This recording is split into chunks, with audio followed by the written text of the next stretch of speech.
দৰ্শকসকল মোৰ YouTube channel প্ৰণিতাজ ব্লগলৈ আপোনালোকক স্বাগতম জনাইছোঁ।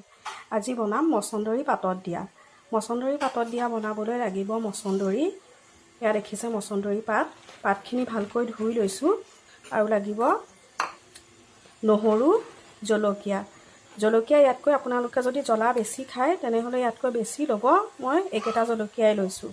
এইদৰে সেকি লোৱা কলপাত এখিলা দেখিছে, কলপাতখিলা মই ভালদৰে গেছত সেকি লৈছোঁ। তাৰপিছত গোটেই বস্তুখিনি মছন্দৰী, জলকীয়া আৰু নহৰুখিনি ইয়াত আটাইখিনি দি ভালদৰে মেৰিয়াই ল'ম। গোটেই মই ভালকৈ মেৰিয়াই ল'লোঁ কলপাতখিলাৰে। এইখিনি এতিয়া মই টাৱা এখনত বহাই দিম। তাৰ কাৰণে টাৱাখন 5 মিনিটমান আগতেই গেছত বহুৱাই থৈছিলোঁ। এতিয়া গৰম হৈ গৈছে দিব পৰা জোখেৰে। মই গেছৰ ফ্লেমটো মিডিয়াম কৰি ল'ম আৰু এইখিনি টাৱাখনত বহুৱাই দিম এইদৰে।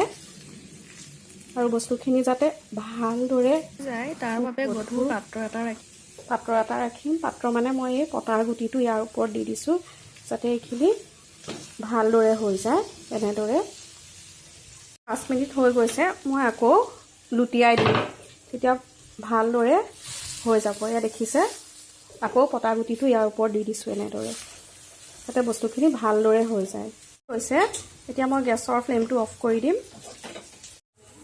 এইখিনি হৈ গৈছে, এতিয়া আমি এইখিনি খুলি চাম। যদি মোৰ ভিডিঅ'টো চাই ভাল পাইছে তেন্তে লাইক কৰিব, কমেণ্ট কৰিব, লগতে চেনেলটো ছাবস্ক্ৰাইব কৰি বেল আইকনটো আৰু কাষত থকা বেল আইকনটো দবাই দিব। আমি এতিয়া প্লেট এখনত এইখিনি উলিয়াই ল'ম। এইদৰে সোৱাদ অনুসৰি নিমখ দিম আৰু মিঠাতেল দিম। আপোনালোকে মছন্দৰী খাই ভাল পায়নে? মছন্দৰী আচলতে আমাৰ শৰীৰৰ কাৰণে বহুত উপকাৰী, বিশেষকৈ পেটৰ কাৰণে। আপোনালোকে যদি এনেদৰে খোৱা নাই তেন্তে এবাৰ খাই চাবচোন, খুব সোৱাদ হয়।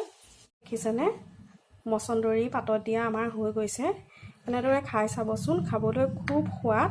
তাৰ উপৰিও মছন্দৰী যিহেতু আমাৰ শৰীৰৰ কাৰণে বহুত উপকাৰী হয়। আপোনালোকে যদি এনেদৰে খোৱা নাই তেনেহ'লে এবাৰ ট্ৰাই কৰি চাব, খাবলৈ খুব সোৱাদ হয়।